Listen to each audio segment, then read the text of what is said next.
دوسرے مرحلے کا پہلا سوال کہ قبیلہ بنو تمیم کے بارے میں وضاحت کریں۔ الحمد للہ والصلاة والسلام علی رسول اللہ وبعد۔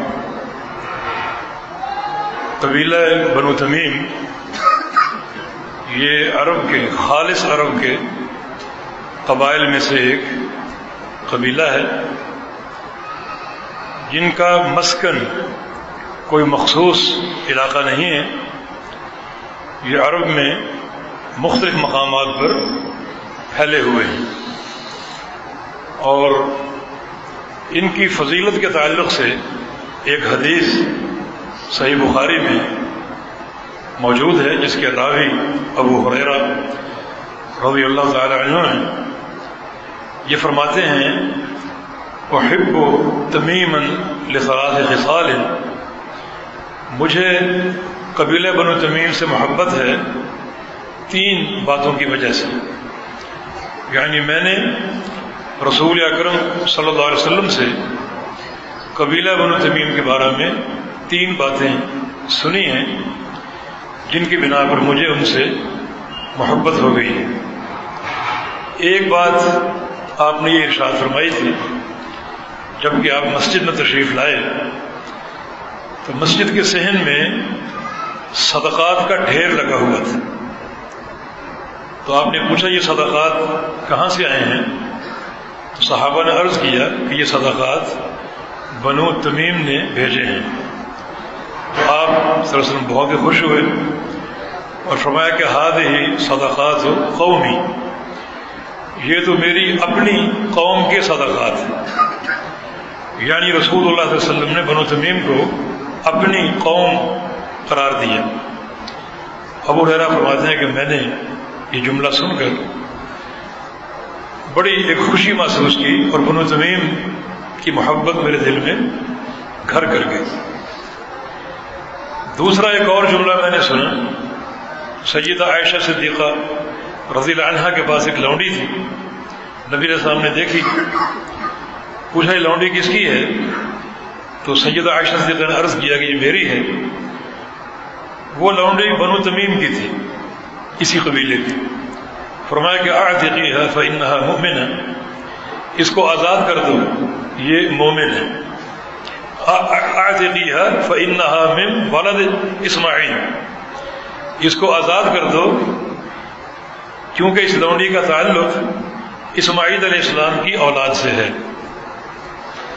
ابو ہریرہ فرماتے ہیں کہ یہ جملہ سن کر مجھے اس قبیلے سے اور محبت ہو گئی کہ ایک تو یہ قبیلہ نبی علیہ السلام کی قوم ہے، دوسرا اس قبیلے کے لوگ اولاد اسماعیل علیہ السلام سے ہیں، اور تیسری بات آپ نے ارشاد فرمائی تھی، بنو تمیم کا آپ نے ذکر کیا اور فرمایا کہ ہم اشد امتی علی الدجال، یہ قبیلہ میری امت کے تمام قبائل میں سے دجال کے مقابلے میں سب سے سخت ہوگا۔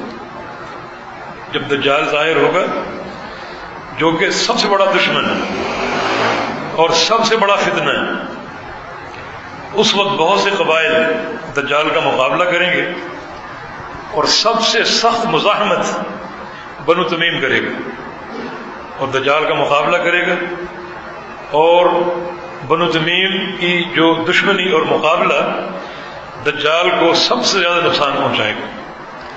ابو ہریرہ فرماتے ہیں کہ یہ جملہ سن کر بھی مجھے اس قوم سے محبت ہو گئی۔ تو یہ ایک مختصر سا تعارف ہے، اس پر اگر تھوڑی سی اجازت دیں تو میں اور وضاحت کر دوں۔ میں نے یہ حدیث پڑھی تھی صحیح بخاری میں، کافی دفعہ پڑھی، اور چند سال قبل 10-12 سال قبل یہ حدیث میں نے پڑھائی تھی کلاس میں، تو اس اتفاق سے اس کے چند دن بعد میرا سفر تھا سعودی عرب کا، تو یہ حدیث میرے ذہن میں تھی، تو مجھے ایک ذہن میں ایک بات آئی کہ بنو تمیم قبیلہ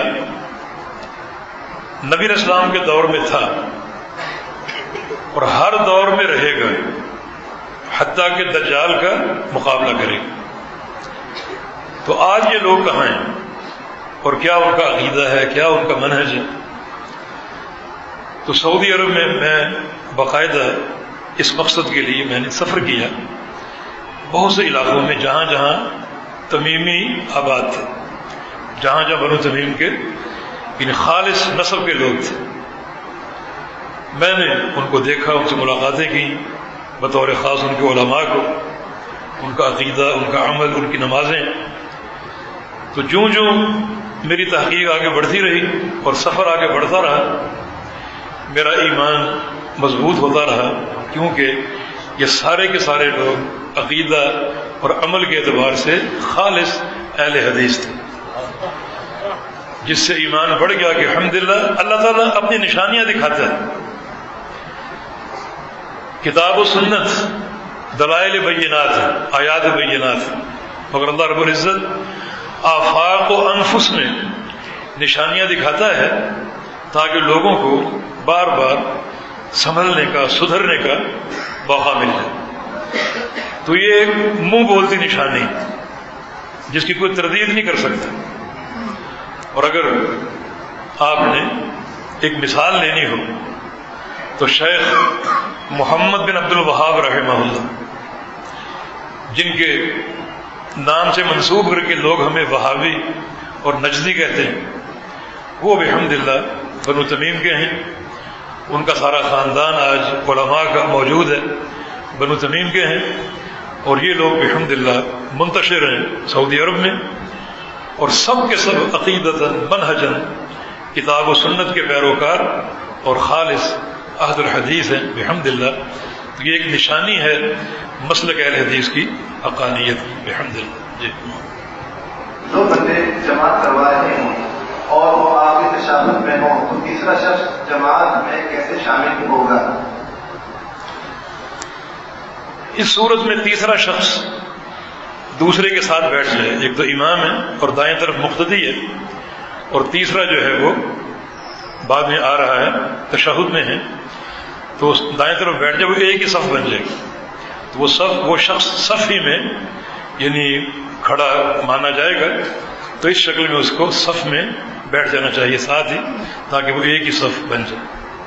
اگر امام قیام میں ہے مثال کے طور پہ، تو اس کو پیچھے کھینچ لینا آسان ہے، پیچھے کھینچ لے تاکہ مقتدی کی صف الگ ہو جائے اور امام آگے ہو جائے، لیکن چونکہ تشہد میں اس کو آپ اٹھائیں گے پھر پیچھے لائیں گے تو یہ عمل کثیر بن جائے گا، اور پتہ نہیں وہ شخص کیسا ہو، اس کا فہم کیسا ہو، اس کی عقل کیسی ہو، اس کو سمجھ آئے یا نہ آئے کہ مجھ سے کیا مطالبہ کیا جا رہا ہے، تو بہتر ہے کہ آپ عافیت کے لیے اس کے ساتھ ہی بیٹھ جائیں، وہ صف ہی شمار ہو۔ جی، اگر کوئی شخص جمعے کا خطبہ نہ سن سکے اور صرف 2 رکعات جمعے کی نماز باجماعت ادا کرے تو کیا جمعے کا ثواب ملے گا؟ جمعے کا ثواب نہیں ملے گا، لیکن فرض اس نے ادا کر لی۔ جمعے کا ثواب خطبے کے ساتھ ہے، اور خطبے کے ساتھ بھی پہلے حاضر ہونے میں۔ رسول اللہ صلی اللہ علیہ وسلم کا فرمان ہے کہ جمعے کے دن فرشتے مساجد کے دروازوں پر بیٹھ جاتے ہیں، اور ان کا کام کیا ہے؟ یکتبون الاول فالاول، وہ پہلے آنے والوں کے نام نوٹ کرتے ہیں، اور جو ایک وقت انہوں نے طے کیا ہوتا ہے اس وقت میں جو لوگ آ جائیں انہیں اونٹ کی قربانی کا ثواب ملتا ہے، جو اس کے بعد آئیں ان کو گائے کی، بکرے کی، پھر آہستہ آہستہ مرغی کا ذکر بھی، جیسے مرغی آپ نے صدقہ دیا، انڈے کا ذکر بھی آتا ہے، یعنی وہ ثواب میں کمی آتی جاتی۔ اور پھر جب اذان ہوتی ہے تو فرشتے اپنے رجسٹر لپیٹ دیتے ہیں، اپنے رجسٹر لپیٹ دیتے ہیں، اور خطبہ سننے میں مصروف ہو جاتے ہیں۔ معنی اب جو بھی آئے گا وہ چاہے گورنر ہو یا گورنر کی اولاد ہو، اس کے نام کا اندراج فرشتوں کے رجسٹر میں نہیں آتا، وہ جو اجر ہے وہ اس کو نہیں ملے گا۔ ہاں، اس نے نماز ادا کر لی اپنے کندھے سے، یہ فرضیت اس نے ادا کر لی اور بری ہو گیا، لیکن اس کو اجر نہیں ملے گا۔ رسول اللہ صلی اللہ علیہ وسلم کی جو حدیثیں ہیں جمعے کے ثواب کی، ان سب حدیثوں پر آپ غور کریں تو ان میں پہلے آنے کا ذکر۔ رسول اللہ صلی اللہ علیہ وسلم کا فرمان ہے کہ من اغتسل وغسل، من غسل واغتسل، جو شخص جمعے کے دن غسل کرے اور غسل کرائے اور پھر اچھے کپڑے پہن لے خوشبو استعمال کرے اور پھر جلدی مسجد میں آ جائے۔ امام بخاری نے حدیث پر باب قائم کیا، باب التبکیر الی صلاۃ الجمعہ، کہ جمعے کے لیے جلدی آنے کا اجر، جلدی آ جائے۔ اور پھر ثم صلی ما قدر لہ، پھر جو اس کے مقدر میں ہے وہ نفل پڑھے، جتنے پڑھ لے، 2 پڑھ لے، 4 پڑھ لے، 6 پڑھ لے، 8 پڑھ لے، جتنے چاہے پڑھ لے۔ اور پھر امام آئے تو وہ قریب بیٹھنے کی کوشش کرے اور امام کا خطبہ سنے، پھر نماز پڑھے اور گھر کو لوٹ جائے تو اللہ تعالیٰ اس جمعے سے اگلے جمعے تک اور 3 دن مزید اس کے تمام گناہ پہلے ہی معاف کر دے، جو اس نے ابھی کرنے ہیں وہ آج ہی معاف ہو جائیں، اور وہ معاف کروا کے اپنے گھر کو لوٹے گا 10 دن کا اجر۔ لیکن یہ مرتب کس بات پر ہوگا؟ تبکیر پر، جلدی جانے پر۔ اللہ میں رجب فرماتے ہیں کہ سلف صالحین کا اس حدیث پر کیا عمل تھا، بڑی مثالیں ملتی ہیں۔ وہ لکھتے ہیں کہ بعض سلف اس حدیث کو پڑھ کر اپنے گھروں سے کب نکلتے؟ اپنے ہاتھوں میں چراغ لے کر، جمعے کے لیے نکلتے اپنے ہاتھوں میں چراغ لے کر، انہیں اندھیرے میں نکل جاتے، اندھیرے میں کہ تہجد بھی جا کر مسجد میں پڑھیں گے اور پھر وہیں رہیں گے اور پھر وہیں اللہ کا ذکر کریں گے، نفل پڑھیں گے اور جمعہ پڑھ کے لوٹیں گے، تاکہ یہ تبکیر جو ہے جلدی جانے کا ہمیں اجر جو ہے وہ حاصل ہو جائے۔ اور جو شخص صرف 2 رکعت پا لے اور باقی اس نے خطبہ نہیں سنا تو فرض ادا ہو جائے گا، لیکن جمعے کا ثواب اس کو نہیں ملے گا۔ اللہ اکبر۔ اگر انسان کے کپڑے پر کسی جانور کا یا اس کا ذاتی خون لگ جائے تو کیا ایسے کپڑوں میں نماز ہو جاتی ہے؟ جانور کی 2 قسمیں ہیں، ایک حلال اور ایک حرام۔ اگر جانور معقود اللحم ہے، جس کا گوشت حلال ہے، تو اس کے خون سے کپڑا ناپاک نہیں ہوگا۔ اپنا خون اگر لگ جائے تو اس سے بھی کپڑا ناپاک نہیں ہوگا۔ اس کی مثال سنن ابو داؤد کی حدیث ہے، نبی علیہ السلام کے دور میں جو 2 صحابہ پہرے پر مامور تھے، ایک غزوے میں دشمن تعاقب کر رہا تھا تو ایک نے نفل پڑھنے شروع کر دیے، دشمن نے تیر مارا، ایک مارا، دوسرا مارا، تیسرا مارا، وہ تیر اس کے جسم پہ پیوست ہوتے رہے، لیکن وہ نفل میں اپنے مصروف رہا، نماز توڑی نہیں اس نے۔ پھر نماز سے فارغ ہو کر اس نے اپنے ساتھی کو بیدار کر کے بتایا کہ مجھے اس طرح تیر لگے ہیں، اور پھر نبی علیہ السلام سے اس واقعے کا ذکر ہوا، آپ بھی وہاں موجود تھے۔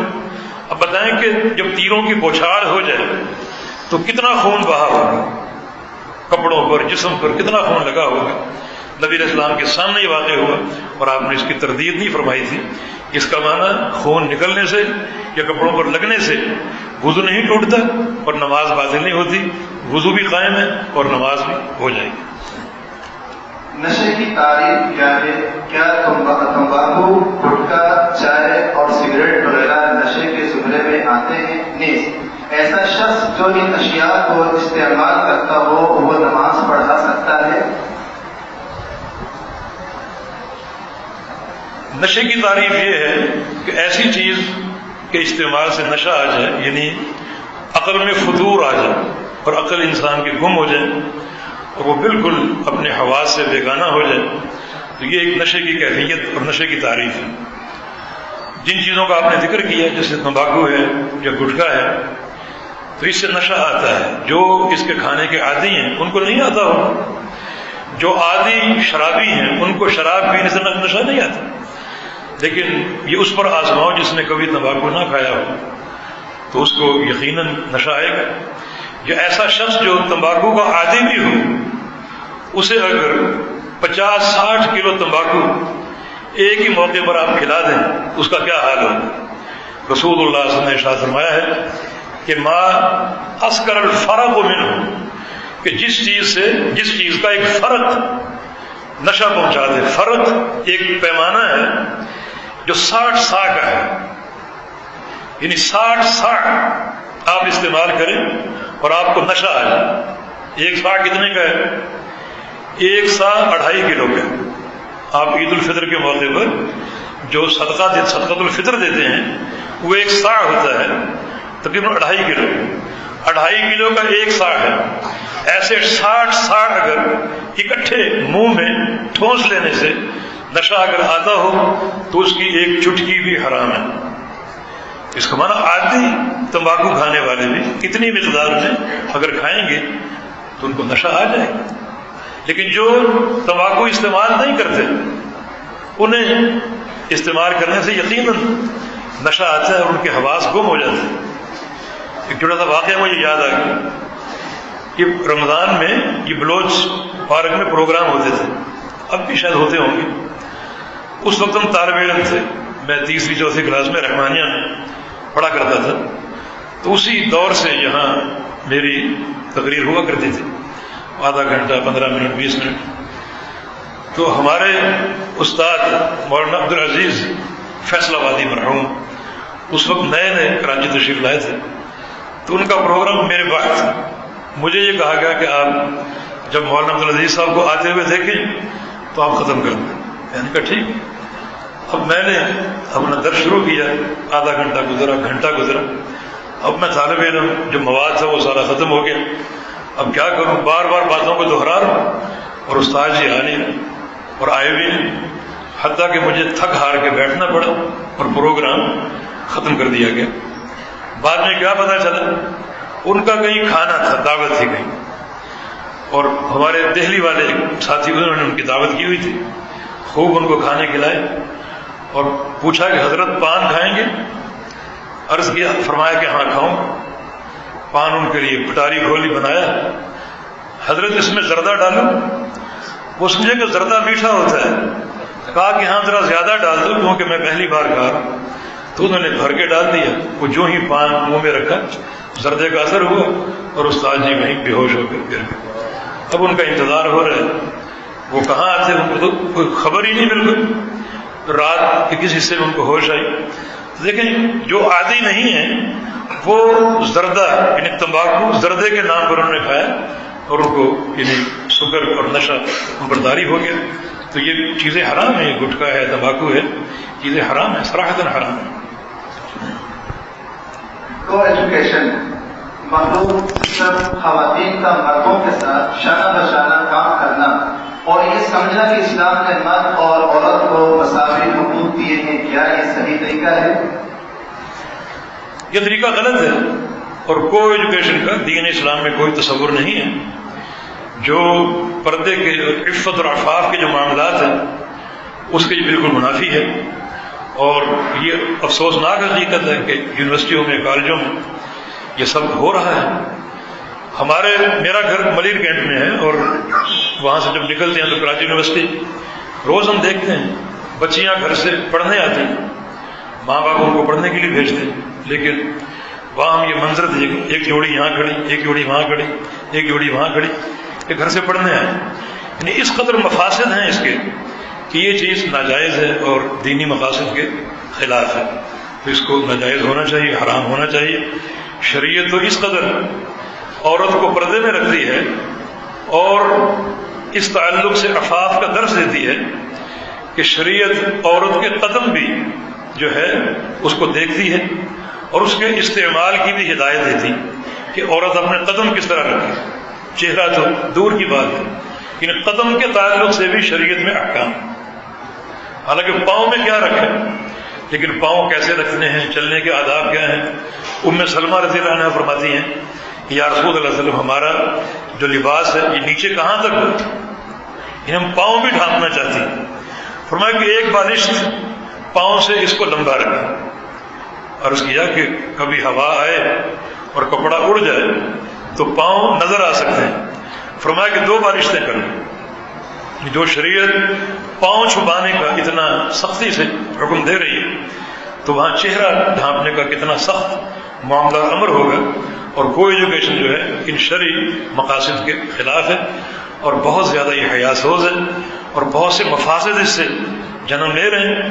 اور افسوسناک بات یہ ہے کہ ہمارے ارباب اختیار کو اپنی یونیورسٹیوں کی جو یہ ایک ناجائز صورتحال اور یہ کو ایجوکیشن کے مفاسد نظر نہیں آتے، ان کو دکھائی دیتے ہیں تو مدارس دکھائی دیتے، مدارس میں تبدیلیوں کہ وہ دعوے کر رہے ہیں اور پروگرام بنا رہے ہیں، لیکن اپنی جامعات میں جو مفاسد ہو رہے ہیں وہ ان کو دکھائی نہیں دیتے۔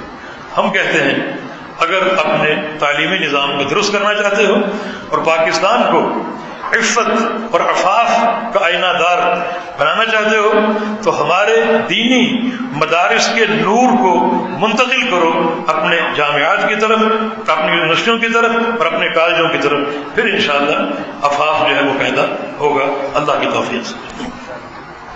میت کو غسل دینے کے بعد غسل دینے والے کو غسل کرنا چاہیے یا پھر وضو کر کے نماز جنازہ پڑھ سکتا ہے؟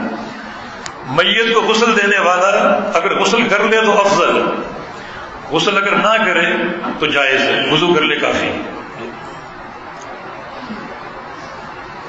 مال خرید کر قبضے میں لیے بغیر کسی دوسرے کو فروخت کرنا کیسا عمل ہے؟ مال کی دو صورتیں ہیں، کہ ایک مال جس کا تعلق کھانے پینے سے، آپ نے گندم خریدی، کھجوریں خریدی، تو اس کو ملک اور قبضے میں لیے بغیر آگے نہیں بیچ سکتے۔ ہو سکتا ہے وہ باسی ہو گئی ہوں یا ان میں کوئی عیب پیدا ہو گیا ہو۔ کچھ مال ایسے ہیں دوسری قسم جن کے برانڈ مشہور ہیں، آپ نے عالمی سطح پر فریجوں کا، اے سی وغیرہ ان کا سودا کیا، کنٹینر آپ کے آ رہے ہیں تو ان کا برانڈ معروف ہے، ان کا ڈیزائن، رنگ، کلر، ہر چیز واضح ہے، تو آپ اپنی ملکیت سے قبل اس کا سودا کر سکتے ہیں، بشرطے کہ پیسے آپ کب لیں جب وہ ملکیت آپ آگے منتقل کریں، ملکیت آپ آگے منتقل کریں۔ اگر پہلے رقم لیتے ہیں تو اس شرط پر لینا جائز ہے کہ اگر وہ مال مطلوبہ صفات کے مطابق اگر نہ ہوا یا یہاں نہ پہنچ سکا تو میں آپ کے پیسے واپس کروں گا، تو اس میں جائز ہے۔ یعنی بعض ایسے برانڈ ہیں جن کا ہر چیز، ہر جو زاویہ کو معروف ہے، باہر سے چیزیں آتی ہیں، گاڑیوں کے ٹائر آتے ہیں، وہ سب معروف ہے، ان کا ڈیزائن کیسا ہے، شکل کیسا ہے، پارٹس آتے ہیں، وہ سب معروف ہے، ان میں تبدیلی کا امکان نہیں۔ لیکن ایسی چیزیں جو غذا ہے یا ایسے امور جن میں تبدیلی کا، خرابی کا امکان موجود ہے، تو اس کو آپ ملک میں لیے بغیر آگے فروخت نہیں کر سکتے۔ اللہ تعالیٰ قومی ترانے کے احترام میں کھڑا ہونا اور اس کی آخری لائن پر جھکنا کیسا عمل ہے؟ دونوں عمل جائز نہیں ہے، بدعت ہے، کیونکہ قیام ایک عبادت ہے اور ہر عبادت کا مستحق صرف اللہ رب العزت ہے۔ کسی بھی شے کے لیے احتراماً کھڑا ہونا درست نہیں، یہ شرک کے زمرے میں آتا ہے، کیونکہ قیام وقوم للہ قانتین اللہ تعالیٰ کے لیے مخصوص ہے، اللہ تعالیٰ کے لیے ہونا چاہیے۔ باقی اگر کوئی آپ کا مہمان آتا ہے، کوئی عالم یا کوئی بڑا کوئی بزرگ، آپ اس کے استقبال کے لیے کھڑے ہو کر اس کو ملیں، اس میں کوئی حرج نہیں، اس میں وہ عبادت کا پہلو نہیں، وہ تعظیم کا پہلو نہیں ہے جو شرک کے دروازوں تک آپ کو پہنچا دے۔ تعظیم کیا ہے؟ تعظیم یہ ہے کہ وہ آپ کو کے پاس آئے، آپ کھڑے ہو کر مل گئے، اب آپ بیٹھ گئے، وہ بھی بیٹھ گئے، اب وہ جب بھی کھڑا ہو رہا ہے آپ کھڑے ہو جائیں، جب بھی کہیں جا رہے ہیں اور جا کر واپس آ رہے پھر آپ کھڑے ہو جائیں۔ وہ ہم نے ایک عالم کا یہ منظر دیکھا، ایک مجلس میں، باہر ہم ہوٹل میں کہیں کھانا کھا رہے تھے تو وہاں کچھ اور مولوی حضرات بھی آئے ہوئے تھے، کھانا کھا رہے تھے، تو ایک ان کا بڑا آ گیا، اس کو سب کھڑے ہو کر ملے، چلے یہاں تک ٹھیک ہے، اب وہ بیٹھ گئے، بڑا اٹھا ہاتھ دھونے کے لیے، سب کھڑے ہو گئے، یہ غلط ہے۔ بڑا گیا ہاتھ دھونے کے لیے، سب بیٹھ گئے، جب وہ ہاتھ دھو کر آیا پھر سب کھڑے ہو گئے، یہ غلو ہے، یہ غلط ہے۔ ایک استقبالاً آپ کا ملنا درست ہے، لیکن بار بار کھڑا ہونا اس میں تعظیم اور احترام کا وہ پہلو ہے جو شرک کی طرف پہنچا سکتا ہے اور غلو کے دروازے کھول سکتا ہے۔ آخری ترانے کی لائن پر جھکنا یہ غلط ہے، درست نہیں ہے، بالکل باطل ہے۔ جھکنا یہ صرف اللہ رب العزت کے لیے ہے، قیام بھی، سجدہ بھی، رکوع بھی اللہ تعالیٰ کے لیے مخصوص ہے، کسی بول پر جھکنا درست نہیں۔ اتباع اور اطاعت میں کیا فرق ہے؟ اتباع اور اطاعت دونوں رسول اللہ صلی اللہ علیہ وسلم کے لیے ہیں۔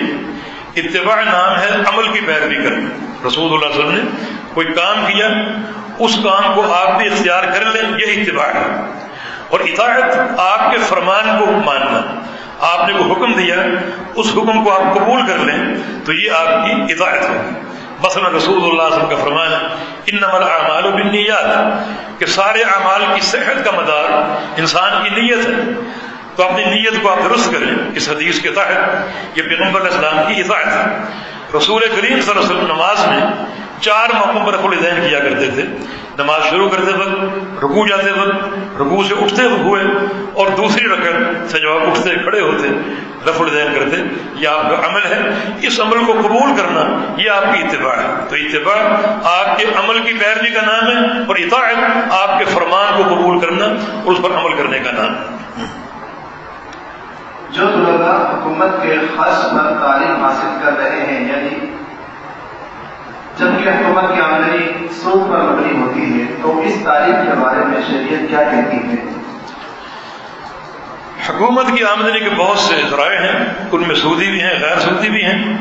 ایسے طلباء حکومت کی آمدنی پر تعلیم حاصل کر سکتے ہیں، اس پر انحصار کر سکتے ہیں اگر وہ مستحق ہوں، اور اگر ان کے پاس ذاتی کفالت موجود ہے تو بچنا بہتر ہے. باہر جو گورنمنٹ کا مال ہے اس میں ہر طرح کا مال شامل ہے. اس میں اوقاف کی، درگاہوں کی اور درباروں کی آمدنی بھی ہے، اور سعودی اداروں کی آمدنی بھی ہے، ٹیکسوں کی آمدنی بھی ہے، زکوٰۃ بھی لیتی ہے.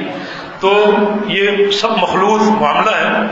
تو مخلوط معاملہ اگر ہو تو اس سے استفادہ آپ کر سکتے ہیں، لیکن اگر اپنا انحصار موجود ہو آپ کے پاس تو بہتر ہے آپ مشکوک چیز سے بچ لیں اور نکلیں اور بالکل طیب اور پاکیزہ چیز پر انحصار کر لیں. کیا شلوار قمیض شرعی لباس ہے، اور کیا اس کے علاوہ دیگر لباس پہننا ممنوع ہے؟ کوئی لباس شرعی طور پر مقید نہیں ہے. مثلا لنگی کا استعمال یا شلوار یا پاجامے کا استعمال، اس میں سے کوئی لباس یعنی شرعی دائرہ تحدید میں نہیں آتا. شریعت نے کچھ اور پابندیاں لگائیں. لباس ساتر ہو، ڈھیلا ڈھالا ہو، اتنا ساتر ہو کہ جسم کو ڈھانپ لے، ڈھیلا ڈھالا ہو جس سے جسم کے اعضاء منکشف نہ ہوتے ہوں، تو وہ ہر لباس آپ پہن سکتے ہیں اگر وہ ان حدود کے تحت آتا. مردوں کے لیے ٹخنے سے اوپر ہو، عورتوں کے لیے سر کی چوٹی سے لے کر پاؤں کے ناخن تک ڈھانپنے والا اور ساتر ہو. تو شریعت نے کسی مخصوص لباس کو جو ہے وہ ذکر نہیں کیا اور اس کی پابندی عائد نہیں کی. ان حدود کا خیال رکھ کر آپ کوئی بھی لباس پہن سکتے ہیں. کیا عورتیں جمعے کی نماز گھر میں 2 رکعات ادا کرے گی یا 4 رکعات؟ مسئلے میں اختلاف ہے اور اس میں علماء کے دونوں رائے موجود ہیں. آپ تحقیق کریں، جس پر آپ کا دل مطمئن ہو اس پر آپ عمل کریں. ہمارے شیخ بدیع الدین شاہ راشدی رحمہ اللہ، ان کے فتوے پر ہمارا دل مطمئن ہے کہ جمعے کے دن اللہ تعالیٰ نے جمعہ ہی فرض کیا ہے اور جمعہ ہی پڑھنا چاہیے. یا تو عورت اپنے گھر اگر نماز ادا کرے گی جمعہ ہی پڑھے گی، یعنی 2 رکعات ہی ادا کرے گی. واللہ اعلم. اس پر دلائل موجود ہیں، وہ ذکر کرتے ہیں. ان کا ایک رسالہ بھی اس پر موجود ہے. اگر وہ آپ لینا چاہیں، پڑھنا چاہیں تو اس سے آپ کو استفادہ ہو سکتا ہے. جی. ان میں سے کون سا کاروبار اور لین دین کا طریقہ صحیح اور جائز ہے؟ ایک چیز کو 2 قیمتوں سے بیچنا، کبھی 800 کی اور کبھی 1000 کی. ایک چیز کی 2 قیمتیں آپ لگا لیں. ایک صورت میں اس کی قیمت 1000 روپے ہے، دوسری صورت میں اس کی قیمت 800 روپے. یہ 2 قیمتیں آپ اپنے کسٹمر سے ذکر کر دیں کہ ایک صورت میں 1000 کی، ایک صورت میں 800 کی، اور وہ آپ سے وہ سامان لے لیں اور کہے کہ ٹھیک ہے سودا دیکھا جائے گا، کل دیکھیں گے، پرسوں دیکھیں گے. یعنی مجلس اختتام پذیر ہو گئی اور سودا لے لیا گیا مگر قیمت کا تعین نہیں ہوا. یہ ابہام ہے. اس ابہام کی صورت میں ایک چیز کی 2 قیمتیں جائز نہیں، درست نہیں. لیکن اس مجلس میں اگر ایک قیمت ختم ہو جائے، دوسری طے ہو جائے، ابہام دور ہو جائے، پھر جائز ہے. مثلا آپ نے 2 صورتیں رکھی. اس صورت میں آپ کو یہ چیز 1000 روپے میں دوں گا، اس صورت میں 800 میں دوں گا، اور وہ کہے کہ میں اس صورت میں لے رہا ہوں جو 1000 والی صورت ہے. پھر یہ سودا درست ہے، کیونکہ شریعت میں جو منع کی علت ہے وہ ہے ابہام. ابہام پر سودا نہیں ہوتا. آپ تالاب کی مچھلیاں بیچ دیں گنے بغیر، تولے بغیر. کس تالاب جتنی مچھلیاں ہیں وہ آپ کو 50,000 میں دیتا ہوں، حالانکہ پتہ نہیں کتنی مچھلی ہیں. تو یہ سودا ابہام پر ہے جو کہ ناجائز ہے. آپ کسی شخص سے کہیں کہ جو آپ کے تھان ہیں وہ آپ میری طرف پھینکیں اور جو میرے کپڑے کے تھان ہیں آپ کی طرف پھینکتا ہوں, آدھا گھنٹہ ہمارا وقت ہے, جو تھان میں آپ کی طرف پھینک دوں وہ آپ کے ہیں, جو آپ میری طرف پھینک وہ میرے ہیں, اور یہی قیمت ہوگی. یہ ابہام پر سودا ہے, یہ ناجائز ہے. جہاں ابہام ختم ہو جائے, صراحت آ جائے اور تعین آ جائے, پھر جائز ہے. اب ایک چیز کی دو قیمتیں, اس کی بہت سی صورتیں ہیں, بہت سی صورتیں, تو ان میں سے کوئی بھی شکل اگر ہو تو ابہام پر جائز نہیں ہے, صراحت پر جائز ہے. مثلا نقد پر قیمت 1000 روپے طے کی گئی اور ادھار پر 1200 طے کی گئی. آپ کہیں کہ میں ادھار لیتا ہوں, نقد نہیں لیتا, تو ابہام ختم ہو گیا, صراحت آ گئی, تعین آ گیا, اس صورت میں یہ جائز ہے. لیکن اگر ابہام موجود ہے, مال آپ نے لے لیا کہ ٹھیک ہے ہمارا رابطہ رہے گا, کل بتائیں گے, پرسوں بتائیں گے, ابہام کی صورت میں مجلس ختم نہیں ہو سکتی. صراحت کے ساتھ اگر ختم ہو تو پھر وہ جائز درست ہے. اللہ اعلم. کیا اللہ تعالیٰ سے دعا کرنے سے زیادہ وظائف کرنے میں طاقت ہے؟ کس چیز میں؟ اللہ تعالیٰ سے ایک شخص دعا کرتا ہے اور دوسرا شخص وظائف کرتا ہے. دونوں چیزیں توحید کی اساس ہیں. جو شخص صرف وظائف پر انحصار کرتا ہے اور دعائیں نہیں کرتا وہ بھی شقی ہے, اور جو شخص صرف دعائیں کرتا ہے اللہ کا ذکر, اس کی حمد و ثنا اور ماثور جو اذکار پیغمبر علیہ السلام کے نہیں کرتا وہ بھی شقی ہے. اور ادخلوا فی السلم کافہ, پیارے پیغمبر محمد صلی اللہ علیہ وسلم کا اسوہ حسنہ دونوں چیزوں کے ساتھ ہے. آپ دعا بھی کرتے تھے, اذکار بھی کرتے تھے, اذکار بھی کریں, دعائیں بھی کریں. ہاں بعض حالات میں اگر صرف آپ اذکار پر اکتفا کریں, دعا نہ کریں, تو پیغمبر علیہ السلام نے اس کی تعریف کی. مثلا ایک شخص ایک مجلس میں صرف قرآن پڑھتا ہے, صرف قرآن پڑھتا رہتا ہے, حالانکہ اس نے دعائیں بھی کرنی مگر دعائیں نہیں کرتا, صرف قرآن پڑھتا ہے, 2 گھنٹے 3 گھنٹے تلاوت ہی کرتا رہتا ہے. ایک یہ صورت. اور ایک حدیث صحیح مسلم میں ابی بن کعب رضی اللہ عنہ کی, انہوں نے سوال کیا کہ یا رسول اللہ صلی اللہ علیہ وسلم اگر میں دعائیں کرنا چاہوں مگر اس مجلس میں آدھا وقت آپ پر درود پڑھوں تو یہ درست ہے؟ فرمایا کہ درست ہے. اگر درود اور پڑھنا چاہو تو پڑھ سکتے. کہا کہ اگر میں 2/3 درود پڑھوں درست ہے؟ فرمایا کہ ہاں اور بھی پڑھا سکتے. کہا کہ ساری مجلس اگر میں درود ہی پڑھوں اور دعا کیے بغیر اٹھ جاؤں یہ درست ہے؟ فرمایا کہ درست ہے. اللہ تعالیٰ اس صورت میں تمہاری دعائیں بغیر مانگے پوری کر دے گا, تمہاری حاجتیں بغیر طلب کیے پوری کر دے گا. یہ کبھی کبھی اس طرح آپ کر سکتے ہیں, لیکن جو شرعی اذکار ہیں وہ بھی کریں, بڑا ان کا اجر ہے.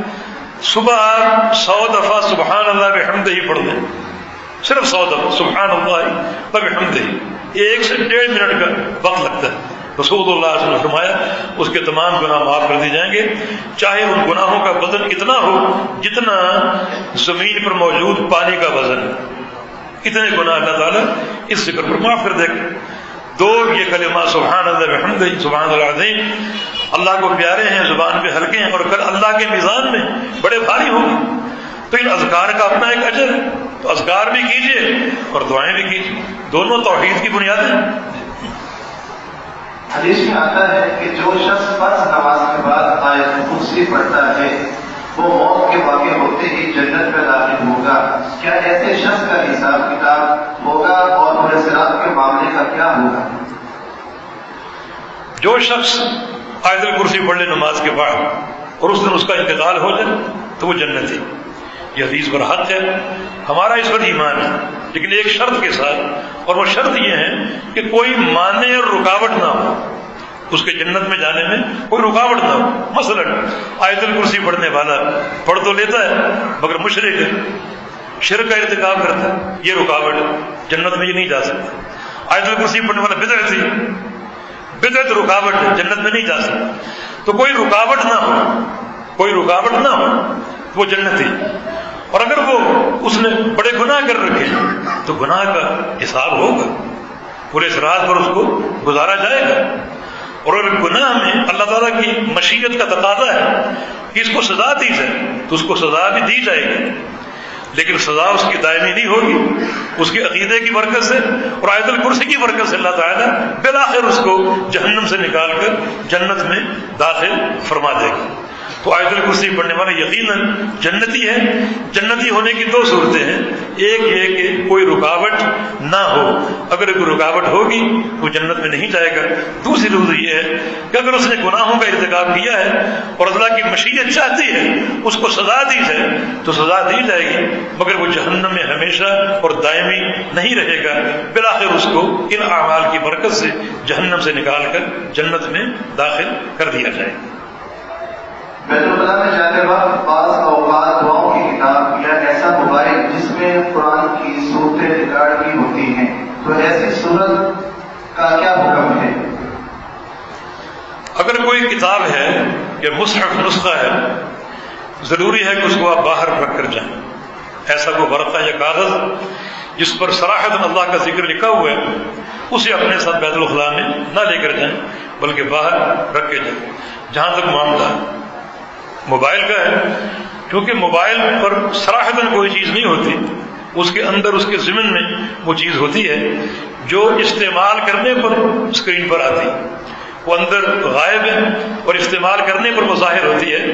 ظاہر کر کے لے جانا ناجائز ہے، بلکہ اس کے اندر مشین میں موجود ہے تو اس صورت میں کوئی حرج نہیں ہے. اس میں ایک اندیشہ یہ بھی ہے کہ وہ ایک قیمتی چیز ہوتی ہے اور اس کے تلف ہونے کا بھی اندیشہ ہے. آپ باہر رکھ کے جائیں اور کوئی شخص آپ کو ہاتھ دکھا جائے تو آپ اپنے موبائل سے محروم بھی ہو سکتے ہیں، کیونکہ وہ اللہ کا ذکر اس کے اندر مخفی ہے. اور ظاہر کب ہوگا کہ آپ اس کا استعمال کر کے اس کو اسکرین پر لائیں گے. اسکرین پر اس کو لا کر اندر لے جانا ناجائز ہے، اندر وہ مخفی ہے، کوئی حرج نہیں ہے. واللہ اعلم. اسلام میں زنا کی کیا حد ہے؟ اگر دونوں فریق میں سے ایک اقرار کرے اور ایک انکار کرے تو ایسی صورت میں معاملہ کیا ہوگا؟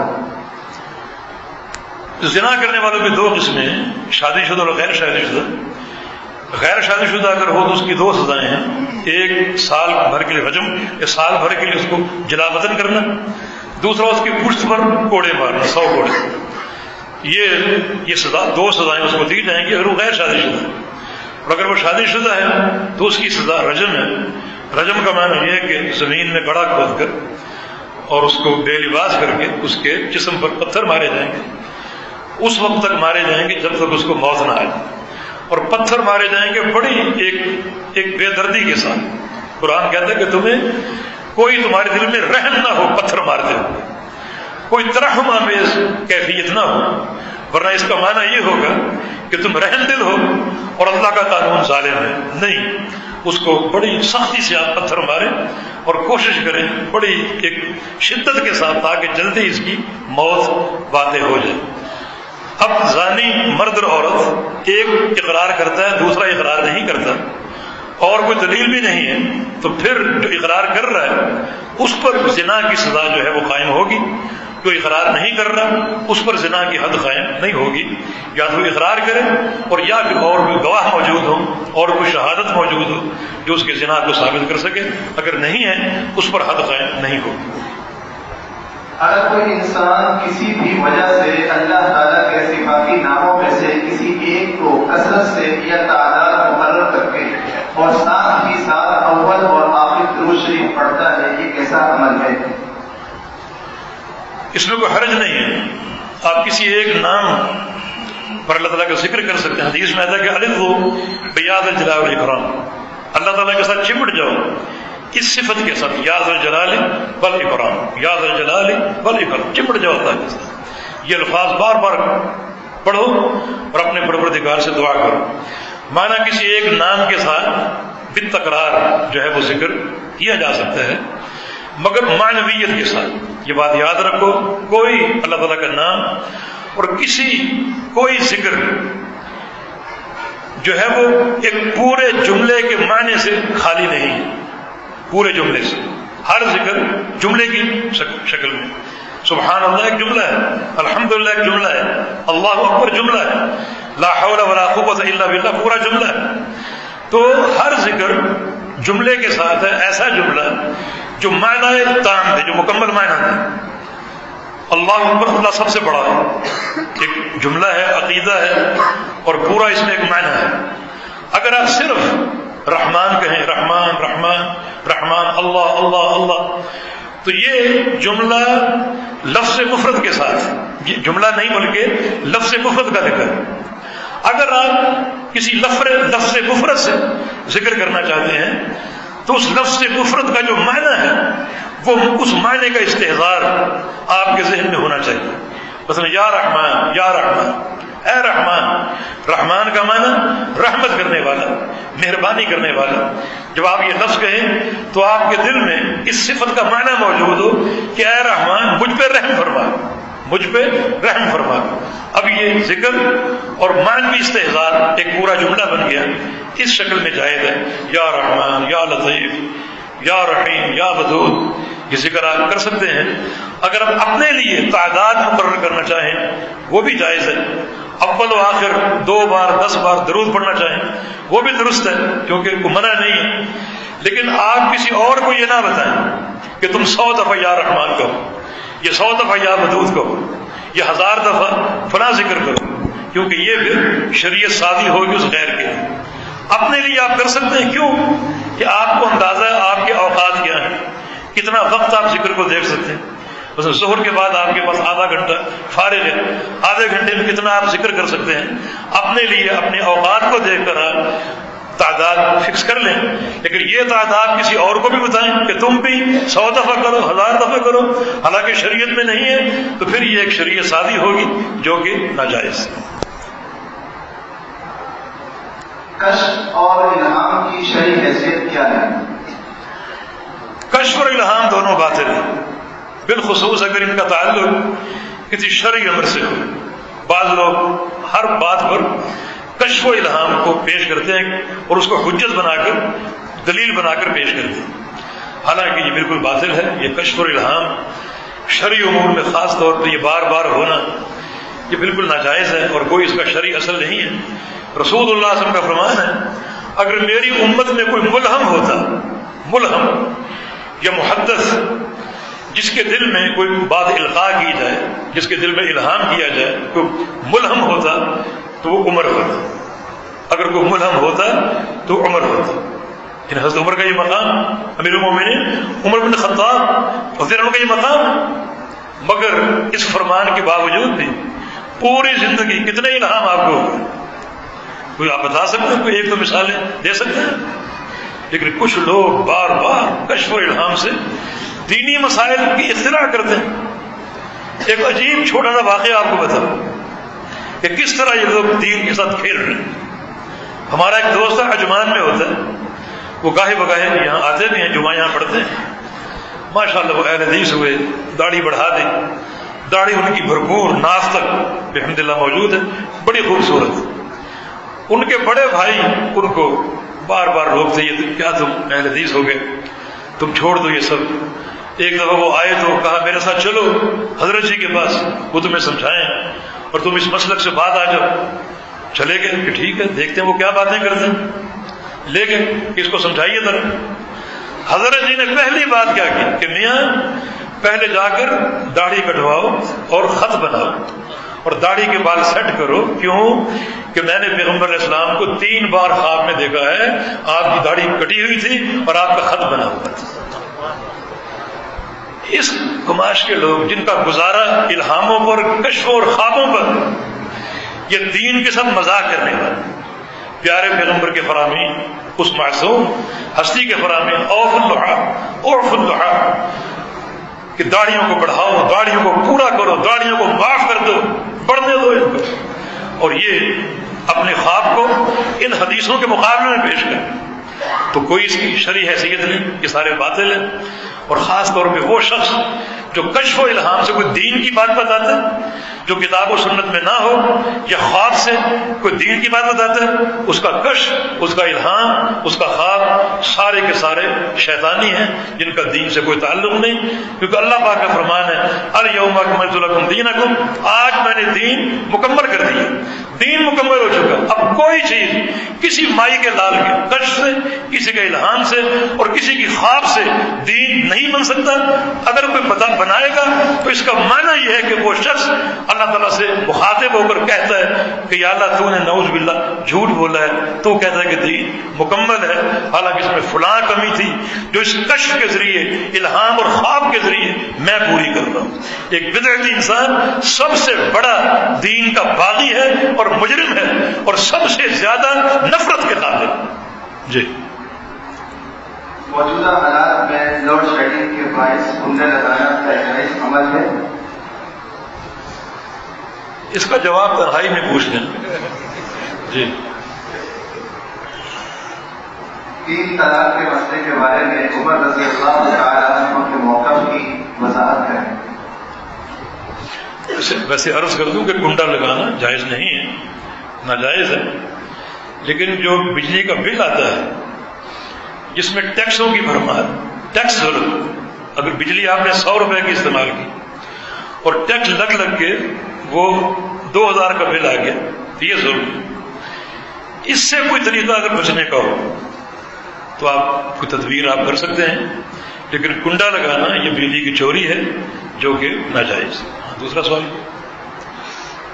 تین طلاق کے مسئلے کے بارے میں عمر رضی اللہ تعالیٰ عنہ کے موقف کی وضاحت۔ ایک شرعی موقف ہے، وہ صحیح مسلم کی حدیث سے ثابت ہے، عبداللہ بن عباس کی روایت ہے کہ 3 طلاقیں رسول اللہ صلی اللہ علیہ وسلم کے دور میں، ابوبکر صدیق کے دور میں اور جناب عمر بن خطاب رضی اللہ عنہما کے دور میں 3 طلاقیں ایک شمار ہوتی۔ امیر عمر کے دور میں 2 سال تک یا 1 سال تک 3 طلاقیں ایک شمار ہوتی تھی۔ امیر عمر کا جب دور آیا تو وہ 3 طلاقیں ایک شمار ہوتی تھی، مگر اس دور میں ایک خرابی پیدا ہو گئی۔ لوگ یہ جانتے تھے کہ 3 طلاقیں دینے سے بیوی حرام تو نہیں ہوگی، تو بیوی کو پریشان کرنے کے لیے اکٹھی وہ جو ہے وہ توپ چلا دیتے، ایک برس کھول دیتے، طلاق طلاق طلاق، کہ حرام تو نہیں ہوگی لیکن عورت کو جو ہے وہ پریشان کیا جائے۔ اور چونکہ اکٹھی 3 طلاقیں دینا یہ کتاب و سنت کے ساتھ مذاق ہے۔ پیارے پیغمبر نے فرمایا تھا ایرحبوا بکتاب اللہ وانا بین اظہرکم، ایک شخص نے 3 طلاقیں دے دی، فرمایا کہ اللہ کی کتاب کے ساتھ کھیلتے ہو حالانکہ میں موجود ہوں، آپ لیٹے ہوئے سے اٹھ کر بیٹھ گئے، اتنا غصہ آپ کو ہے۔ تو یقیناً یہ امر جو ہے شریعت کے ساتھ مذاق، استہزاء اور کھیل تماشا ہے جو کہ جائز نہیں ہے۔ لہذا امیر عمر نے فرمایا کہ آج کے بعد اگر کسی نے اکٹھی 3 طلاقیں دی اور یہ زیادتی کی جو کہ جرم ہے، تلاعب ہے کتاب و سنت کے ساتھ اور کھیل تماشا ہے، تو میں 3 طلاقیں نافذ کر کے اس کی بیوی کو اس سے الگ کر دوں۔ اب لوگوں نے یہ سنا تو ایک سناٹا طاری ہوگی، اس کے بعد کوئی ایسا واقعہ نہ ہوگا۔ اور جب امیر عمر نے دیکھا کہ جس مقصد کے تحت یہ تعزیر نافذ کی گئی تھی جو کہ عارضی ہوتی ہے وہ مقصد حل ہو چکا، لوگ رجوع کر چکے اور سمجھ چکے معاملہ اور اب 3 طلاقیں نہیں دیتے، تو پھر آپ نے اس موقع کو ختم کر دیا، کیونکہ دائمی جو حکم ہے وہ شرعی حکم ہے۔ ایک ہوتا ہے شرعی حکم اور ایک ہے خلیفہ وقت کی تعزیر کسی مقصد کے تحت، وہ عارضی ہوتی ہے۔ جس مقصد کے لیے وہ تعزیر قائم ہو اگر وہ مقصد پورا ہو جائے تو اس تعزیر کو اٹھا لیا جاتا ہے اور شرعی جو حکم ہے وہ واپس لوٹ آتا ہے، کیونکہ شرعی امر تا قیام قیامت ہے۔ یہی امر آج بھی نافذ اور قائم ہے۔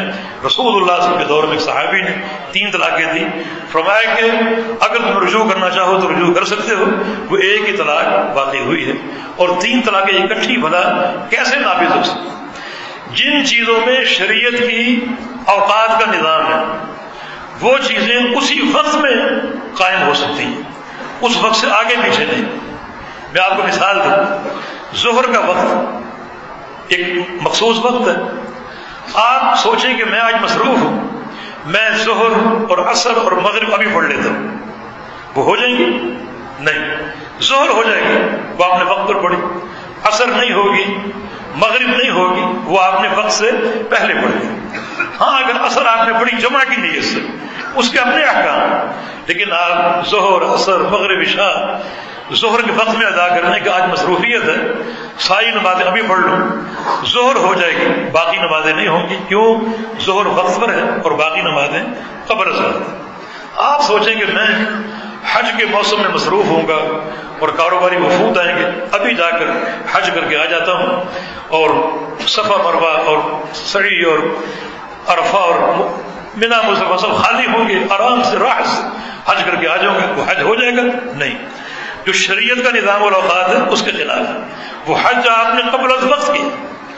آپ سوچیں کہ یہ جنوری فروری کا مہینہ ہے، سردیوں کا مہینہ ہے، رمضان کے روزے ابھی رکھ لیں، جون جولائی میں بڑی گرمی ہوگی، روزے ہو جائیں گے؟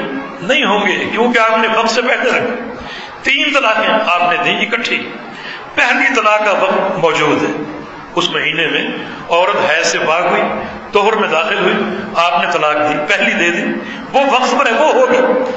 باقی 2 طلاقیں جو آپ کو دوسرے اور تیسرے مہینے میں دینی تھی، وہ آپ نے پہلے استعمال کر لیا اپنا حق، تو پہلی ہو جائے گی، وہ وقت پر ہے۔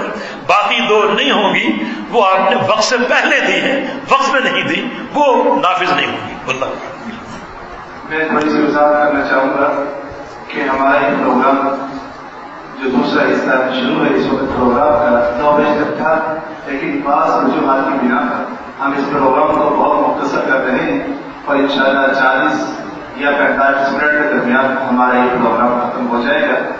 تو میری آپ سے گزارش ہے کہ جو ساتھی جہاں پر بیٹھے ہوئے ہیں برائے مہربانی 10 منٹ اور بیٹھ جائیں، کیونکہ آپ کے پوچھنے سے ہوگی جمعے کا خطبہ نہیں ہے لیکن دوسرے ساتھیوں کو بہت زیادہ تکلیف ہوتی ہے۔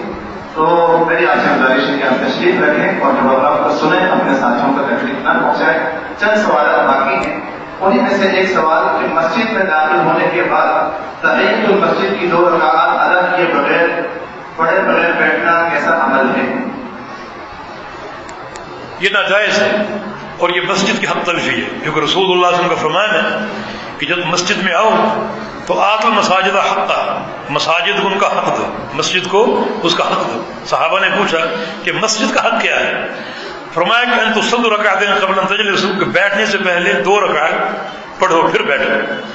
تو اگر آپ بغیر نماز پڑھے بیٹھ جائیں گے تو یہ مسجد کی حق تلفی ہوگی۔ ہاں اگر آپ مسجد میں آئے، جماعت کھڑی ہے، تو آپ پھر وہ 2 رکعت نہیں پڑھیں گے بلکہ جماعت میں شامل ہوں گے، وہ آپ کی نماز بھی ہوگی اور تحیت المسجد بھی ہوگا، وہ مسجد کا حق بھی ادا ہو جائے گا۔ کیونکہ المفروض یہ ہے کہ آپ مسجد میں بیٹھنے سے پہلے کوئی نہ کوئی نماز پڑھیں۔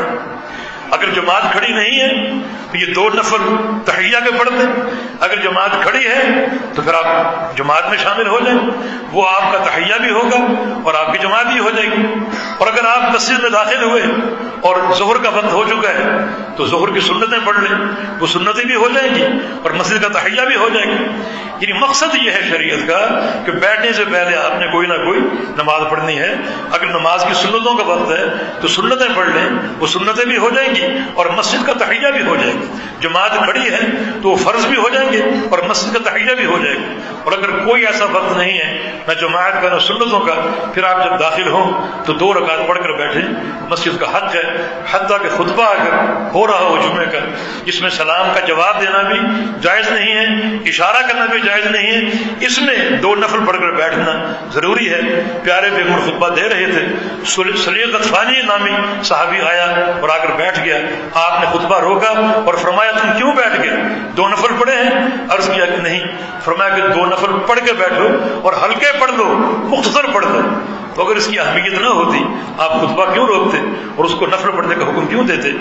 یہ مسجد کا حق ہے، اس کو ادا کریں۔ ہاں ایک وقت ہے جب آپ داخل ہوں اس وقت نماز پڑھنا جائز نہیں، مثلا عصر کے بعد سورج کے غروب ہونے تک، یہ وقت مکروہ ہے، یا فجر کے بعد سورج کے طلوع ہونے تک۔ اگر آپ عصر کے بعد ہے، عصر آپ پڑھ چکے ہیں، اب کیا کریں؟ بیٹھیں اور 2 نفل پڑھیں یا نہ پڑھیں؟ پڑھیں۔ اس صورت میں نفل پڑھنا جو ہے وہ ضروری ہے۔ کیوں؟ اس لیے کہ ایسے نفل پڑھ سکتے ہیں جن کا کوئی سبب ہو، جو شریعت نے روکا ہے کہ عصر کے بعد کوئی نماز نہیں جب تک سورج ڈوب نہ جائے۔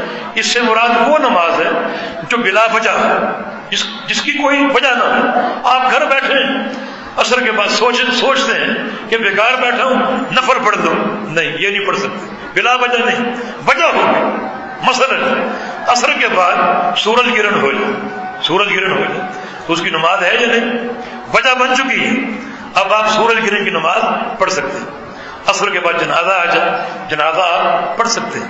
عصر کے بعد آپ نے بیت اللہ کا طواف کیا، طواف کی 2 نفل آپ پڑھ سکتے ہیں، تو جس کا کچھ سبب ہو وہ آپ پڑھ سکتے ہیں۔ تو آپ مسجد میں آئے، بیٹھنا چاہتے ہیں، یہ بھی ایک سبب ہے، اور 2 رکعت آپ پڑھیں گے تحیۃ المسجد پڑھ کر بیٹھیں گے، یہ مکروہ اوقات جو ہیں اس میں رکاوٹ نہیں بنتی۔ جی ولیوں کی کرامت کا کیا مسئلہ ہے؟ اولیاء کی کرامت حق ہے، لیکن کرامت کے تعلق سے عقیدہ یہ ہونا چاہیے کہ یہ کبھی ظاہر ہو جاتی ہے، اللہ اگر چاہے، اللہ کی توفیق سے ظاہر ہوتی ہے، ولیوں کے ذاتی تصرف سے ظاہر نہیں ہوتی۔ اور اس کا یہ معنی نہیں ہے کہ ولی ہر وقت ہر روز اپنی کرامتیں ظاہر کرتے پھر، اپنی کرامتیں ظاہر کرتے پھر، یہ کوئی مسئلہ نہیں ہے، یہ اللہ کے اذن سے اللہ جب چاہتا ہے، اور کبھی ایسا ہو جاتا ہے، ہمارا عقیدہ اس پر ہے بحمدللہ۔ اور کرامت آج کے دور میں کیا ہو سکتی؟ ہمارے شیخ بدیع شاہ راشدی رحمہ اللہ بھاولپور میں تھے، تو ان کو تقریر کی دعوت دی گئی، تو جو اسٹیج سیکرٹری تھے انہوں نے ان کی تعریف میں بڑا غلو کیا اور کہا کہ ہمارے یہ ولی ہیں، ہمارے پیر ہیں، اور باکرامت ولی ہیں، اور ان کی کرامتوں کی کئی مثالیں دی جا سکتی۔ تو شاہ صاحب نے اس کی تردید کی تھی اور کہا کہ یہ غلو ہے اور اس طرح کہنا جائز نہیں ہے۔ ہاں، میری کرامت کا اگر آپ ذکر کرنا چاہیں تو وہ یہ ہے کہ میری کرامت یہ کہ اللہ تعالیٰ نے اس گئے گزرے معاشرے میں مجھے اہل حدیث بنایا، اس گئے گزرے معاشرے میں اللہ تعالیٰ نے مجھے توحید کا عقیدہ دیا، اور پیارے پیغمبر محمد رسول اللہ علیہ وسلم کی محبت اور ان کی اتباع دی ہے، یہ ہماری کرامت ہو سکتی۔ باقی اولیاء کو کرامت کو کوئی تصرف نہیں، نہ کسی کرامت کا ظہور اور نبی کے معجزے کا ظہور ان کے ذاتی اختیار سے ہو سکتا ہے۔ اس کا اگر ظہور ہوگا تو اللہ کے اذن اور اللہ کے امر سے ہوگا۔ نبی کو اپنے معجزے کا علم تک نہیں ہوتا، علم تک نہیں ہوتا۔ موسیٰ علیہ السلام کے ہاتھ میں عصا ہے، اللہ نے فرمایا اس کو پھینکو، موسیٰ علیہ السلام نے پھینک دیا، وہ سانپ بن گیا، اور موسیٰ علیہ السلام ڈر کے بھاگ گیا، اپنے معجزے کا علم ہی نہیں، ڈر کے بھاگ گیا، نبی کو علم ہی نہیں، اور نہ ہی نبی اپنے معجزے کا جب چاہے اظہار کر سکے۔ بی بی فاطمہ آپ کے پاس آئی، آپ گھر میں نہیں تھے، اما عائشہ سے عرض کیا کہ اگر کوئی غلام آئے تو بابا سے کہنا مجھے غلام دے دو، پانی لا لا کر تھک جاتے، کمر میں کٹھے بن گئے اور ہاتھوں میں کٹھے بن گئے، ایک غلام میرے لیے اس کا سوال کر دیجیے گا۔ عائشہ صدیقہ کے پاس نبی علیہ السلام آئے، جب انہوں نے ان کی آمد کا ذکر کیا اور غلام کی خواہش کا اظہار کیا، نبی علیہ السلام بہت تڑپے ہوں گے اپنی بیٹی کی اس پریشانی میں، مگر رسول اللہ صلی اللہ علیہ وسلم نے سوچا اپنی بیٹی کو وہ دوں جو آخرت میں فائدہ دے، جس چیز کا آخرت میں فائدہ ہو۔ غلام دے سکتے تھے، دنیا کا فائدہ ہو سکتا تھا، مگر ایسا عمل بتاؤں جو آخرت میں فائدہ دے۔ اور پھر پیغمبر علیہ السلام بڑے حکیم تھے، سوچا کہ آج فاطمہ کو غلام دے دوں، کل ایسی ہزاروں فاطمائیں ہوں گی جن کو غلام کی ضرورت ہے، ان کو غلام کون دے گا؟ تو ایسا عمل بتا دو فاطمہ کو بھی، اور یہ حاجت جس کو درپے ہو اس کے بھی کام آ جائے۔ تو رسول اللہ صلی اللہ علیہ وسلم نے فرمایا کہ عائشہ تم جب بھی رات کو بستر پر جاؤ تو 33 بار سبحان اللہ، 33 بار الحمدللہ، اور بعض حصوں میں 33 بار اللہ اکبر کا ذکر ہے، یہ پڑھ دیا کرو، تمہاری تمام ثقافتیں اللہ تعالیٰ دور فرما دے گا۔ اور آپ غور کریں بستر پر اس ذکر سے کتنا اجر ملے گا اور کتنا آخرت میں درجات بلند ہوگا۔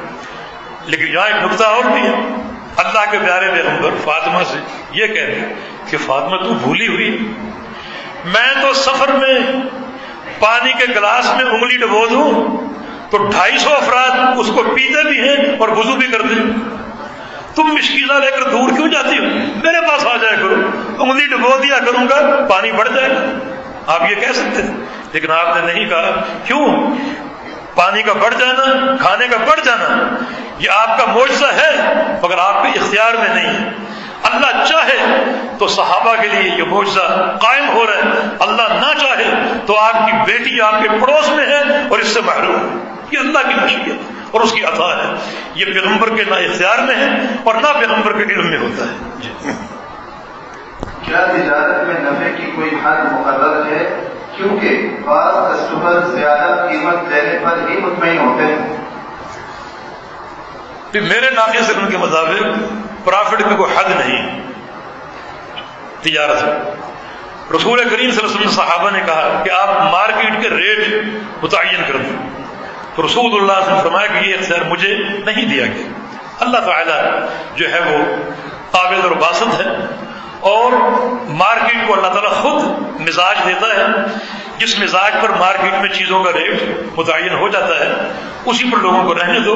میں اس ریٹ کا تعین نہیں کرتا. تو اگر کوئی پرافٹ محدود ہوتا تو پیارے پیغمبر محمد رسول اللہ صلی اللہ علیہ وسلم اس کی تحدید ذکر کر دیتے کہ اس قدر اس تناسب کا پرافٹ لیا جا سکتا ہے. لیکن اپنا سودا کرنے والا اس بات کا خیال رکھے کہ وہ پرافٹ وصول کرنے میں ظلم و زیادتی نہ کر بیٹھے اور کسی کی مجبوری سے فائدہ نہ اٹھائے. نبی علیہ السلام کے صحابی جبیر رضی اللہ عنہ، نبی علیہ السلام کے صحابی جریر، عبداللہ بن جریر رضی اللہ عنہ، جریر بن عبداللہ البجلی رضی اللہ عنہ، ان کی ایک حدیث ہے بخاری میں کہ بایعت رسول اللہ علیہ وسلم علی اقام الصلاۃ و ایتاء الزکاۃ والنصح لکل مسلم، کہ میں نے پیغمبر علیہ السلام کے ہاتھ پر 3 چیزوں کی بیعت کر رکھی: نماز قائم کرنے کی، زکوٰۃ دینے کی، اور ہر مسلمان کے ساتھ خیر خواہی کرنے کی. یہ بیعت کر رکھی. ان کا ایک واقعہ فتح الباری میں اپنے غلام سے کہتے ہیں کہ ایک گھوڑا میرے لیے خرید کر لو. غلام چلا گیا، گھوڑا ایک دیکھا، پسند آ گیا، اس کی قیمت پوچھی تو مثلا اس نے کہا کہ اس کی قیمت 5000 درہم. کہا کہ کم کرو. کم کرتے کرتے 3000 پر لے اور کہا کہ گھوڑا میرے ساتھ لے کر چلو. میرے جو آقا ہیں جبیر بن عبداللہ، جریر بن عبداللہ، وہ تمہیں اس کی قیمت دیں گے، گھوڑا رکھ لیں گے اگر ان کو پسند آ گیا. تو دونوں وہ گھوڑا لے کر جریر کے پاس آ گئے. جریر نے گھوڑا دیکھا، پوچھا قیمت کتنی؟ کہا کہ قیمت اس کی 3000 میں نے طے کی. گھوڑے کو اچھی طرح دیکھا، اس کی نسل کو پہچانا اور کہا نہیں، یہ گھوڑا 3000 کا نہیں ہو سکتا، یہ 5000 کا ہو سکتا، میں اس کے 5000 دوں. وہ حیران طے ہو گیا. کہا کہ ذرا ایک چکر بھی لگا دو، اس پر کوئی عیب تو نہیں. گھوڑے پر بیٹھے، اس کو دوڑایا، اس کی چال دیکھی اور دیکھا گھوڑا کتنا اپنے بیٹھنے والے کو راحت دے رہے. واپس آئے، کہا کہ یہ 5000 کا بھی نہیں، یہ 7000 کا ہو سکتا، میں اس کے 7000 دیے. وہ شخص خوش ہو گیا. غلام نے کہا کہ لوگ قیمتیں کم کراتے ہیں، آپ زیادہ دے رہے ہیں، زیادہ دے دیا آپ نے، یہ کیا معاملہ ہے؟ فرمایا کہ وہ گھوڑا واقعی کسی قیمت کا تھا. اب 2 باتیں، یا تو اس شخص کو اپنے گھوڑے کے اوصاف کا علم نہیں تھا کہ میرے گھوڑے کے کیا اوصاف ہیں، اس سے وہ نابلد تھا، اور یا علم تھا مگر مجبوری میں سودا کر رہا تھا کہ مجھے پیسے مل جائیں، اسے پیسوں کی ضرورت ہو کہ چلو اونے پونے کچھ پیسے آ جائیں اور اپنا کام کر لوں. 2 میں سے ایک چیز ضرورت. اور میں جریر بایعت رسول اللہ صلی اللہ علیہ وسلم علی اقام الصلاۃ و ایتاء الزکاۃ ونصح لکل مسلم، میں نے تو پیغمبر علیہ السلام کے ہاتھ پر بیعت کر رکھی ہے نماز ادا کرنے کی، زکوٰۃ دینے کی، ہر مسلمان کی خیر خواہی کرنے کی. تو میں تو یہ خیر خواہی کرتا رہوں گا. ہر تاجر اپنے تجارت میں خیر خواہی کے پہلو کو سامنے رکھے. واللہ تعالی. صرف 2 سوالات کے ہم جوابات شیخ صاحب سے لیں گے. ابھی کیا تعزیت کے لیے دوسرے یا تیسرے دن اجتماعی دعا کروانا قرآن و حدیث سے ثابت ہے یا نہیں؟ میں یہاں پر تھوڑا سا اسی بات کو اور ایڈ کروں گا کہ ہمارے بہت سارے سبھی ساتھی ویسے تو پوری زندگی ان کے گھروں کے اندر کوئی دن پروگرام ہوتے نہیں ہیں، لیکن کسی گھر کے اندر میت ہو جائے تو دوسرے تیسرے دن جو ہے وہ پروگرام کا اہتمام کرتے ہیں. کیا یہ جائز عمل ہے یا بدعت کے اندر شامل ہوتا ہے؟ آپ کے سوال میں تناقض ہے. آپ نے یہ پوچھا ہے کہ دوسرے تیسرے دن دعا کا اہتمام، صرف دعا کے لیے جمع ہونا اور دعا کر کے اٹھ جانا، یا اس موقع پر بعض لوگ پکوان بناتے ہیں، اس پر ختم ہوتا ہے اور میت کو بخشا جاتا ہے، یہ تمام چیزیں بدعت.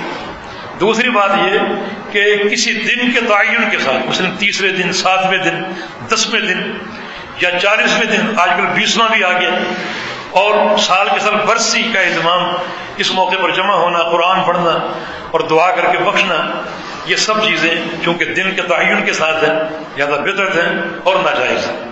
باقی رہا خالی دعا، اگر دن کا تعین نہ ہو آپ دعا کریں. نبی علیہ السلام کا فرمان ہے کہ تم میت کے لیے دعا کرو، اس سے سوال ہو رہے ہیں، تو دعا کرنا مطلوب ہے، لیکن جمع ہو کر دعا کرنا، اجتماعی دعا کرنا اور تعزیت کے لیے جائیں اور جا کر کے دعا کرو دعا کرو دعا کرو. ہم نے کئی لوگوں کو دیکھا سگریٹ پیتے ہوئے آ رہے ہیں اور جہاں اجتماع ہے وہاں پہنچے، سگریٹ پھینکا، آ کر بیٹھ کے دعا کرو اور لوگ دعا کر رہے ہیں. یہ طریقہ بدعت ہے، یہ جائز نہیں. باقی دعا آپ عمومی طور پر جب بھی کریں، دن کا اور وقت کا تعین نہ کریں، دعا کرنی چاہیے. مرنے والا ہماری دعا کا محتاج ہے، ہماری دعا سے اس کو فائدہ ہوتا ہے. یہ غالباً آپ نے لیاری کی طرف اشارہ کیا ہوگا. یہاں ایک رواج کہہ لیجیے یا ایک دستور وہاں پر ایک نافذ ہے کہ وہاں جب کسی کا انتقال ہوتا ہے تو وہ دعا نہیں کرتے، لیکن ایک واعظ کا اہتمام کرتے ہیں کہ لوگ جمع ہیں تو ان کو ایک درس دے دیا جائے. اگر صرف نیت درس کی ہو اور اس سے فائدہ اٹھانا مقصود ہو کہ جو لوگ عام دنوں میں ہمارے پاس نہیں آتے، ہمارے جمعے نہیں سنتے، دروس نہیں سنتے، وہ بھی آج مکلف ہیں، مجبور ہیں کہ بیٹھیں اور سنیں، ان کو سنانا مقصود ہو اور صرف واعظ مقصود ہو تو واعظ میں کوئی حرج نہیں ہے. اگر لوگوں کا اجتماع ہو جہاں بھی، قبرستان میں ہو، گھر میں ہو، لیکن اس میں دن کا تعین نہ ہو. اور وہ لوگ دن کا تعین نہیں کرتے کہ لازم تیسرے دن بیٹھے، کبھی چوتھے دن، کبھی دوسرے دن. دن کا تعین نہ ہو. لوگ اگر جمع ہیں اپنے کام کے لیے، آپ وہاں پہنچیں، موقع ہے آپ کو، آپ اللہ کا دین ان کو سنا دیں. تو صرف اللہ کے دین کو سنانے کی حد تک، درس دینے کی حد تک، اس میں کوئی شریعت کی پابندی نہیں ہے. تو اس کے ایک جواز کا امر ملتا ہے، واللہ اعلم. لیکن وہ چیزیں نہ ہوں جو بدعت کے زمرے میں آتی ہیں، کیونکہ واعظ اور تبلیغ آپ کسی وقت بھی کر سکتے ہیں، لیکن دعا کے لیے وقت کا تعین اور دن کا تعین یہ ایک بدعت ہوگی اور ناجائز ہوگی. آج کا آخری سوال میں کرنے سے پہلے تمام بھائیوں سے گزارش کروں گا، کیونکہ مجھے بار بار یہ میسج آ رہا ہے. آپ اندازہ کریں کہ کتنے یہاں پر ساتھی موجود ہیں. اللہ تعالیٰ شیخ صاحب کو جزائے خیر عطا فرمائے کہ ان کو آپ کی ضیافت کا کتنا احساس ہے. انہوں نے آپ کے لیے کھانے کا اہتمام کیا ہے. جتنے بھی ساتھی یہاں پر موجود ہیں، اللہ ہمارے کھانے کے اندر بھی برکت عطا فرمائے. تو آپ لوگ یہاں ہمارے ساتھ نماز بھی پڑھیں گے. 5 جماعت نماز پڑھنے کے بعد انشاءاللہ العزیز آپ تمام ساتھی بنا کسی تفریق کے، امیر غریب کی تفریق کرتے ہوئے دوسرے کوشچن پہ چلے جائیں گے. وہاں پر انشاءاللہ العزیز آپ کے لیے ضیافت کا اہتمام ہے. تو آپ ہمارے تمام خصوص نوجوان ساتھیوں کی اس دعوت کو ضرور قبول فرمائیں انشاءاللہ. آج کا آخری سوال ہے کہ ختم قرآن کے موقع پر دعا کروانا اور ضیافت کرنا کیسا عمل ہے؟ عمر رضی اللہ تعالیٰ عنہ کے بارے میں کہا جاتا ہے کہ انہوں نے ایسا کیا تھا، کیا یہ صحیح بات ہے؟ اس سوال کا جواب دینے سے قبل ایک اعلان کرنا چاہتا ہوں. کراچی کا ایک علاقہ ہے، یہ PCH کیا علاقہ ہے، یہ نرسری کی طرف نا پیچھے، یہ جہاں امبالہ بیکری، یہ علاقہ بڑا قیمتی علاقہ ہے اور آج تک سلفی دعوت سے محروم تھا. الحمدللہ وہاں دوستوں نے جو وہاں کے رہائشی ہیں ان کو اللہ نے توفیق دی اور انہوں نے ایک اجتماع منعقد کیا. میں بھی وہاں موجود تھا تاکہ یہاں مسجد کے لیے پلاٹ دیکھا جائے اور سودا کر کے یہاں مسجد تعمیر ہو، تاکہ یہاں اللہ کی دین کی دعوت اور نمازیں جمعہ وغیرہ شروع کیا جا سکے. یہ یقیناً ایک جہادی پروگرام ہے، ایک جہاد کی حد تک دعوت دین کے لیے ایک نئے علاقے میں جو ہے وہ توحید کی اذان ہوگی انشاءاللہ تعالی. پلاٹ ساتھیوں نے دیکھ لیا ہے اور اس کا سودا بھی طے ہو چکا ہے اور کچھ ٹوکن دے کر ایک وقت بھی طے کر لیا ہے. یہاں ہر قسم کے دوست موجود ہیں، کم ہو زیادہ ہو، ان ساتھیوں سے رابطہ کر کے آپ ضرور تعاون کیجیے. مولانا داؤد صاحب وغیرہ یہاں موجود ہیں، ان کا رابطہ ان ساتھیوں سے موجود ہے، تو ان کے ذریعے آپ تعاون وہاں دے سکتے ہیں، یا آپ خود تکلیف گوارا کریں، وہاں جائیں، پلاٹ دیکھیں اور تعاون کریں. اللہ کا گھر بن جائے گا تو انشاءاللہ یہ رہتی دنیا تک صدقہ جاریہ ہوگا. اللہ پاک توفیق دے اور قبول فرمائے. سوال کیا ہے؟ یہ ختم القرآن کے موقع پر دعا کا اہتمام کسی شرعی اصل سے ثابت نہیں ہے. یہ ہے کہ قرآن ختم کرنا ایک بڑی نیکی ہے، بڑی فضیلت ہے. ایک ایک حرف کی 10 نیکیاں، اور لوگ اکٹھے ہوں اس موقع پر. اگر لوگ استدعا کریں کہ دعا کریں ہمارے مریضوں کے لیے، ہماری عافیت کے لیے، ہمارے وطن کے لیے، تو جب بھی دعا کا تقاضا ہو تو دعا کر دینی چاہیے. لیکن پہلے سے دعا کا اعلان کرنا اور دعا کا اہتمام کرنا یہ درست نہیں. وقت پر لوگ موجود ہوں، دعا کا تقاضا کر دیں تو دعا کر دینی چاہیے. ہم نے بعض بینروں میں دیکھا کہ فلاں پارک میں جو ختم قرآن ہوگا اور رو رو کر دعائیں مانگی جائیں. انہیں دعا کرنے والوں کو معلوم ہے کہ میں رو رو کر دعا کروں گا تاکہ لوگ آئیں. تو یہ سب چیزیں، یہ سارے دعوے اور نعرے بدعت کے زمرے میں آتے ہیں. ہاں وقتی طور پر لوگ اگر تقاضا کرتے ہیں کہ دعا کر دیجیے تو دعا کر دینی چاہیے. باقی ختم قرآن کے موقع سے ضیافت کا اہتمام، اس کی دو صورتیں ہیں. ایک یہ کہ مسجد والے چندہ کر کے ضیافت کا اہتمام کریں، یہ جائز نہیں ہے. دوسری صورت یہ ہے کہ جو حافظ القرآن جس نے مصلح سنایا اگر وہ خوش ہو کر کسی ضیافت کا اہتمام کرتا ہے تو اس کو روکا نہیں جا سکتا. جو آپ نے امیر عمر کے اثر کا حوالہ دیا یہ ثابت ہے، انہوں نے ختم قرآن کے موقع پر نہیں کیا، صرف سورہ بقرہ ختم کی، اس کا تعلیم و تعلم انہوں نے ختم کیا تو خوشی میں ایک اونٹ ذبح کیا اور اپنے دوستوں کی دعوت کی تھی. تو اس کا معنی یہ کہ خود جو حافظ قرآن ہے اگر وہ خود ایسا کوئی اہتمام کرے، لوگوں کی دعوت کرے، تو اس کی ایک رخصت ہے، اجازت ہے، یا ایسا کر سکتا ہے. لیکن مسجد والے باقاعدہ چندہ کر کے اس کا اہتمام کریں، اس کا کوئی شرعی اثر نہیں ہے. واللہ تعالی اعلم. جی نہ پھر بھی یہ اصلاً اس کا ذکر نہیں ملتا، ثبوت نہیں اس کا.